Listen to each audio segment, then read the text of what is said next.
Did you know that tomatoes were once feared and considered to be poisonous in France? Believe it or not, it's true, and yet today it's a star of the show in many of their cuisines. So today we're gonna make something that's called Les tomates farcies.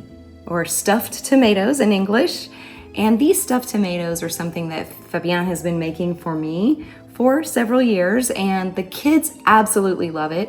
I think the first time that I saw these, or heard of these rather, I was thinking, oh, they're like little meatloafs inside of a tomato. They're absolutely not little meatloafs inside of a tomato. That's because actually it's ground pork with a ton of herbs and some spices, and you will see how we make it. It's my version. An interesting fact about it, they appeared in a cookbook for the first time in 1803 because tomatoes are not growing naturally in France. They are coming from South America. The first people that were starting cooking tomatoes in the south of France, les Provençaux, coming from Provence, they brought it actually in Paris in 1790. The tomatoes? Yes, exactly. Okay. And for the actual Bastille Day, for the 14th of July, 1790. Wow. Seems like they wanted like tomatoes everywhere they go. So they brought that with them in Paris. And then it stuck around, and this is where we started to see, different recipes coming. And one of them is the tomato farcie. So is tomate farcie a regional dish from Provence specifically? Or is it just more the tomato that was introduced in Provence? Yeah, it originated in Provence, but now I would say every French people have had a tomate farcie at least once in their lives, because it became a French dish, right? Like at the level of France. And in fact, even some very well-known chefs are now having that on their menu at the top restaurants in Paris, and in their cookbooks as well. It bringing got revived. the traditions back to the table. That's been a big theme, right, amongst our chefs that are so well known, is bringing back these old well-known traditions back to the forefront and kind of putting their spin on it, which is kind of what you do. I think you put a spin on the tomate farcie. Oh yeah. With the crushed red pepper, kind of Frenching it up a little bit, a French touch. First of all, it's an easy dish, and this is where, when you want a fresh, light meal, easy to do, you go with tomate farcie. I'm getting hungry now. No, me too. Can we cook? Yes. When I think of Provence, I think of sitting outside in a courtyard with flowers all around you, at a big table where everyone's coming together, having these stuffed tomatoes with a little rice and a nice glass of cold rosé. And exactly, because Provence is known for rosé. Yeah. Un Côte de Provence, and this is what we're gonna pair it with. That goes very fantastically well with it. It's, again, in the spirit of light, fresh, and the spirit of sharing as well. That's why we love sharing it with the kids. And now we're going to share it with you. All right, I'm going to show you what you need to make those beautiful tomate farcie. First of all, of course, tomatoes on the vines like this are beautiful, not too big. We chose as well some heirloom tomatoes. We think they're looking beautiful. They're gonna make a great mix. We have as well shallots that we are going to incorporate in the main star of the show, the actual farce, or ground pork, if you will. I'm calling that farce because that's what we call tomate farcie. This is the ground pork that we chose here. This is actually breakfast sausage that we chose. It's a great blend of fat and of meat. We have as well, in terms of spice, it has already some seasoning. However, we're gonna pimp it up a little bit. We're gonna use some parsley that I love, as well as a couple of different spices and herbs that I use all the time in my farce. Starting with the fennel seeds, super important. Fennel seeds are like the little presents at Christmas, kinda, in your bite. When you have a little fennel seed that you can chew, it's amazing. So that's fennel seed, amazing. The second thing that I'm using in my farce is herbe de Provence. If you can get those fresh, it's always better than if it's in a little container, but both works. We have as well two different other things to make it a little bit more spicy. Some ground pepper that I'm using and crushed red pepper. That's pretty much it. Now let's get started with the tomatoes. We are going to cut them to keep a little hat, and then we will carve out the meat of the tomato. So you're gonna end up with a lot of heart of tomatoes in one bowl. And we will use that, so don't throw it away. we will use this. That's pretty much it. So first of all, the cut. Keep some meat on the hat, if you will, like this. Pretty much that's thickness. And that's my discovery here. A great tool that I love. This spoon has a little bit of dents right there. I'm sure you can find that somewhere. I guess it's a spoon for cheese or something. No, is it that big? I think that's actually like a sugar spoon for coffee and sugar. Well, it's a great double use of it, because I'm using that to actually carve out the meat inside the tomato. So you have to be a little bit careful. Try to not break the wall here of the tomato, but it comes out pretty fast. And then you use your spoon to start scratching a little bit the inside.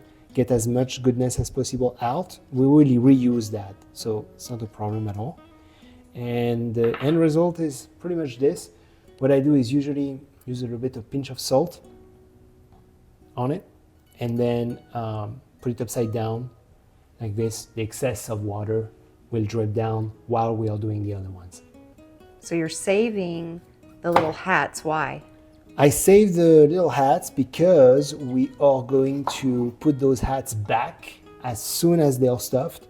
We will put that back, and it's very pretty when you serve it as well. So it's like a little mini stuffed tomato with a hat on top. Exactly, mini stuffed tomato with a hat on top. Of course, you can use other tomatoes, like larger tomatoes if you want to.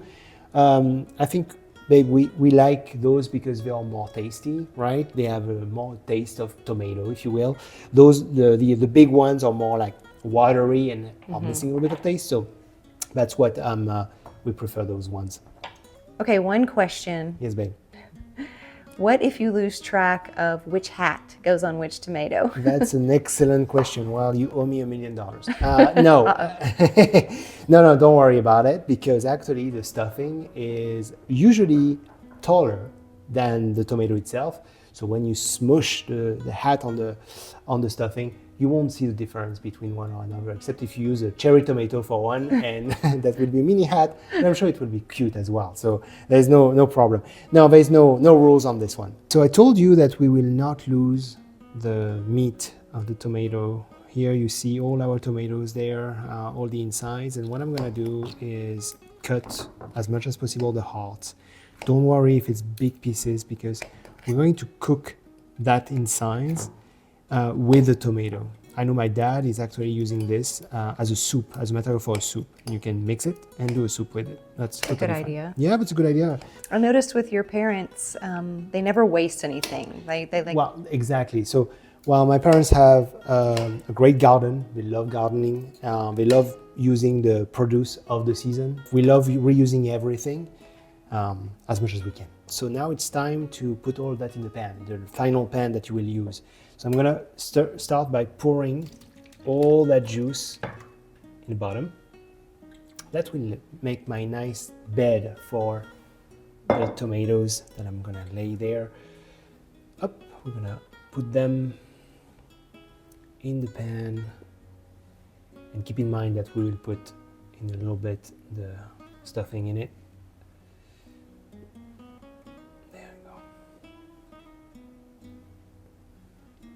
I found as well that using that juice in the bottom allows you to really even out the cooking as well. So it cooks a little bit better, which is good. Wow. Now it's all about.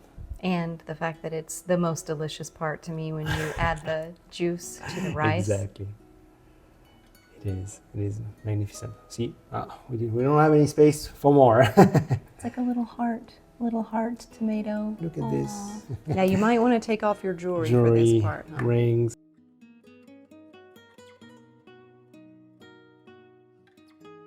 You're going to take your farce and gently put it in your bowl. Then we're going to pour the parsley, then some shallots, the herbe de Provence, some fennel seeds, pepper and pepper flakes, and about 3 cloves of garlic, depending on the size, crushed, and some salt as well. Now we're going to massage it.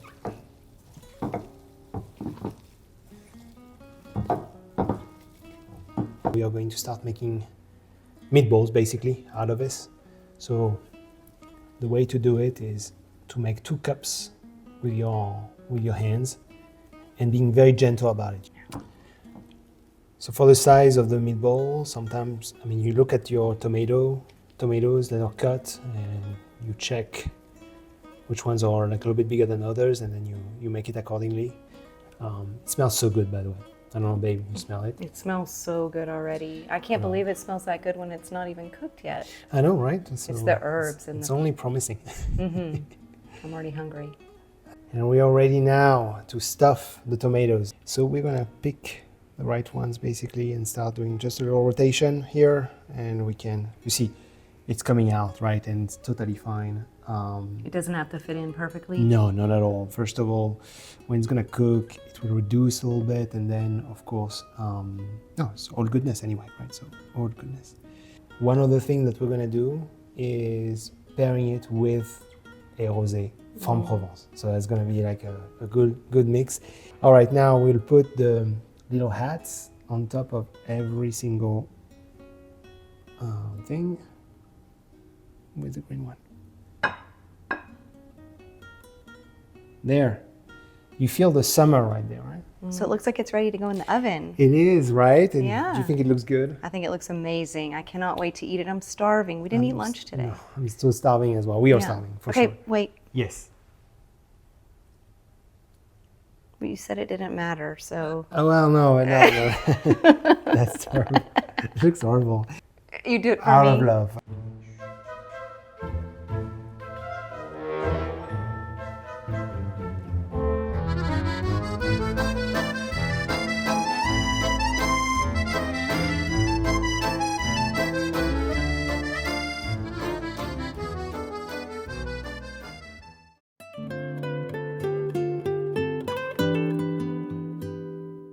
Oh my gosh, babe.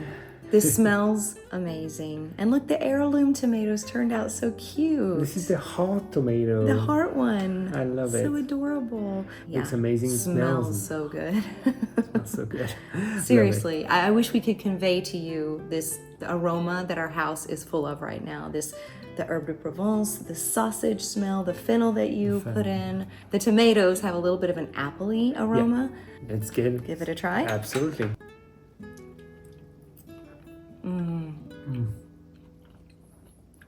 Summertime on a plate in Exactly. France. Tastes amazing. Honestly. Wow. The fennel. The fennel. Wow, that's amazing, That's babe. really, really good. You're an amazing chef. Thank you. But Yo. anybody could do this. I pair it with a little glass of rosé. Rosé? Oh my god. We forgot about that. There you go. Cheers, baby. Cheers. That's amazing. And you know, even though your mom and your dad don't live in Provence, they live in the central region of France. We sit on the back patio, flowers and fresh herbs over to the side, tomatoes growing. We sit outside and we enjoy a meal exactly like this. She has a beautiful pond in the backyard with a willow tree in the middle. And looking out at that, the ducks around the pond, and just enjoying the summer breeze. France in summertime, disconnection, and just like enjoying. This is France in the summertime right here. Exactly. Yeah. Thank you so much for following us today. I hope you're gonna make it. I hope you're gonna enjoy it. I'm sure you will. Please do comment in the comments if you do make it. If you put your own spin on it, we'd like to hear about that too. Send us a photo. And don't forget to subscribe. It helps us a lot to continue to put great recipe out there. Thanks, y'all. À bientôt.